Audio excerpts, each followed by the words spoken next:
प्यारे साथियों, community post पे मैंने एक क्वेश्चन डाला था कि एक पिक्चर दिया था। ठीक है, इस पिक्चर में आपको ये जो ट्रांसफार्मर का पार्ट दिख रहा है उसके बारे में बताना था कि ये कौन सा पार्ट है। ठीक है, जिसमें से पहला ऑप्शन था silica gel, marshalling box, breather और बुकल जेल है। ठीक है, तो चलिए इस क्वेश्चन को हम डिस्कस करते हैं।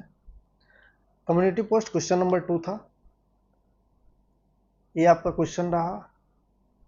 दोस्तों, अगर आप इस क्वेश्चन को देखो तो ये क्वेश्चन क्या कहता है, इस पिक्चर को देख करके और इस पार्ट का नाम बताओ, व्हाट इज दिस पार्ट। सो हम आगे आने वाले मतलब ड्यूरेशन में क्वेश्चन को देख लेंगे कौन सा आंसर है। इस ट्रांसफार्मर के पूरे पार्ट में देखो तो ये पार्ट कहाँ पे है, बताओ जरा। देखो यहाँ पे फील नहीं हो रहा होगा, शायद ये फील हो रहा होगा, ये पार्ट ये है। ठीक है, अब इस ट्रांसफार्मर में बताओ कहाँ पे है, ये ट्रांसफार्मर में यहाँ पे है। व्हाट इज दिस पार्ट, इसका नाम क्या है। देखो इसका नाम है सिंपल ब्रीदर। ठीक है, अच्छा ब्रीदर नाम सुनकर क्या फील होता है, ब्रीदर नाम सुन के क्या फील होता है आपको।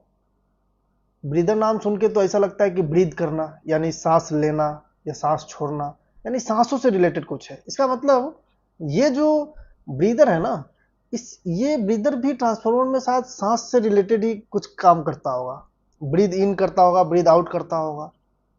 सही बात है, बट कैसे करता है, चलिए हम उसको समझते हैं। देखो इस ट्रांसफार्मर में ये जो टैंक है ना, इस टैंक को बोलते हैं कंजर्वेटर टैंक। आप अपने घर के आसपास जो भी ट्रांसफार्मर लगे रहते हैं उसको जरा सेंस करना, ये होता है कंजर्वेटर टैंक। ठीक है, ये होता है ब्रीदर। और एक जो ये पूरा पोर्शन जो इधर देख रहे हो ना, आप अगर दूसरे साइड से देखो तो इसको बोलते हैं मेन टैंक। ठीक है, मैं एक ट्रांसफार्मर का एक नॉर्मल सा डायग्राम समझाऊं तो देखो क्या होता है कि एक ट्रांसफार्मर है जिसमें एक मेन टैंक होता है। ठीक, मेन टैंक, और इससे एक निकला रहता है कंजर्वेटर टैंक। ठीक है, और इससे एक निकला रहता है ऐसा पाइप। अगर आप ट्रांसफार्मर को ढंग से देखो तो आपको पता चलेगा, और ये रहता है ब्रीदर। ठीक है, and this is main tank, और ये आपका है कंजर्वेटर टैंक। ठीक है, अब देखो क्या होता है, मेन टैंक में क्या क्या होता है, आयल होता है, उसके बाद वाइंडिंग, कोर, ये सब सारी चीजें होता है।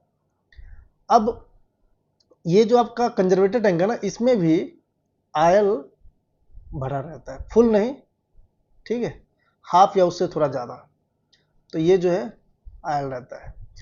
अब देखो इस ब्रीदर का काम क्या है वो मैं समझा रहा हूं कि जैसे जैसे लोड बढ़ेगा, ठीक है, जैसे जैसे लोड बढ़ेगा, लोड मतलब करंट, ये समझ लो। ठीक है, तो जैसे जैसे लोड बढ़ेगा, आयल का जो टेम्परेचर है ना वो भी बढ़ेगा। जब आयल का टेम्परेचर बढ़ेगा तो क्या होगा, आयल एक्सपेंड करेगा, और जब आयल एक्सपेंड करेगा तो क्या होगा, आयल मूव अप। ये क्या होगा, ये थोड़ा सा ऊपर जाएगा। तो मान लो पहले लेवल ये था तो अब लेवल ये कुछ हो गया। तो एक बात बताओ, पहले अगर लेवल ये था, ये वाला लेवल जो मैं आपको समझा रहा हूँ, आप समझना इसको, पहले अगर लेवल ये था तो इसका मतलब बाकी क्या था। अब दूसरे पिक्चर में समझो, यहाँ पे देखो, एक कंजर्वेटर टैंक है। ठीक है, तो अगर पहले लेवल ये है, दिस इज आयल, ठीक है, तो ये जो है आपका अगर आयल है, this is conservator tank, I am saying conservator tank, so this is oil, तो दिस इज एयर। ओके, तो अगर अगर आयल ऊपर जा रहा है तो क्या होगा, एयर क्या करेगा, आउट होगा, और एयर आउट किधर से होगा, ब्रीदर से। तो ये समझ में आ गई कि जब टेम्परेचर बढ़ा, आयल का टेम्परेचर बढ़ा तो क्या हुआ, आयल एक्सपेंड किया और उसकी वजह से एयर बाहर आया, क्योंकि एयर का जो जो एयर है उसका जगह अब कौन छेक रहा है, आयल छेक रहा है ना। तो इस वजह से एयर जो है बाहर निकल गया, ठीक है। अब क्या होगा, लोड जैसे ही कमेगा, लेट से कि अगर लोड अब कम हुआ तो टेम्परेचर क्या होगा आयल का, नीचे जाएगा। तो आयल क्या करेगा, कॉन्ट्रैक्ट। कॉन्ट्रैक्ट मतलब आयल जो है नीचे आएगा। नीचे आने का मतलब क्या है, यानी आयल मूव डाउन। तो मूव डाउन का मतलब क्या हुआ, आयल नीचे गया। नीचे गया तो जब नीचे जाएगा तो लेवल अगर बाद में मान लो गर्म होकर ऐसा था, तो अब नीचे जाएगा तो कुछ मान लो यहाँ पे आ गया, तो फिर क्या होगा, यहाँ से हवा इन करेगा और फिर हवा आ जाएगा, ठीक है। अब एक चीज आप समझ रहे हो कि हवा बाहर निकल रहा है और हवा अंदर आ रहा है। तो इसी के प्रोसेस को क्या करता है, ब्रीदिंग प्रोसेस, इसी को तो बोलते हैं। हवा अंदर गया और हवा बाहर निकला, this is called breathing process. इसीलिए इसको हम क्या बोलते हैं, ब्रीदर बोलते हैं। ये समझ में आ गई बात। नेक्स्ट, अब मैं एक चीज आपसे पूछता हूं कि भाई ये आयल जो है ब्रीदर के थ्रू अंदर जा रहा है और बाहर जा रहा है। ये ब्रीदर के थ्रू जो है बाहर निकल रहा है और अंदर जा रहा है ना। तो इसमें ऐसा हो सकता है ना कि जो अगर मान लो जो आपका तेल है, उस तेल में अगर मान लो थोड़ा सा भी पानी हो, मतलब हवा जो है, जो हवा अंदर और बाहर जा रहा है, उसमें थोड़ा सा भी मॉइस्चर होगा तो क्या करेगा, मॉइस्चर होगा तो इस तेल के साथ मिक्स होकर के, मतलब मिक्स हो जाएगा इसमें, है ना। और मिक्स हो जाएगा तो ऑयल को डिटोरिएट करेगा। उसकी जो क्या बोलते हैं, वोल्टेज बोलते हैं ना, वोल्टेज कैपेबिलिटी बियर करने, ब्रेकडाउन वोल्टेज कैपेबिलिटी जो है कम कर देगा, ठीक है। तो मेरा ये कहना है कि भाई उस एयर को हम ड्राई कैसे रखें, फिर उस ड्राई को बचाने के लिए इस ये जो ब्रीदर है, हम क्या चाहेंगे कि एयर जो जाए वो ड्राई जाए। तो उस एयर को ड्राई मतलब मॉइस्चर से बचाने के लिए, यानी एयर ड्राई जाए, उसके लिए ब्रीदर में हम एक यूज करते हैं सिलिका जेल। सिलिका जेल, तो ये जो मैंने ऐसे दिया ना, ये सब सिलिका जेल का फिगर है, ठीक है। This is silica gel, okay. ये पूरे सिस्टम को हम बोलते हैं ब्रीदर, और इसके अंदर जो रखा रहता है इसको बोलते हैं सिलिका जेल, ठीक।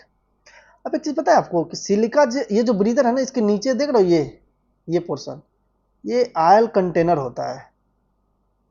तो भैया ये क्या काम करता है, देखो आयल कंटेनर जो है ना, इसका काम होता है कि जो डस्ट है आयल में, डस्ट इन आयल, उसको ऑब्जर्व कर ले,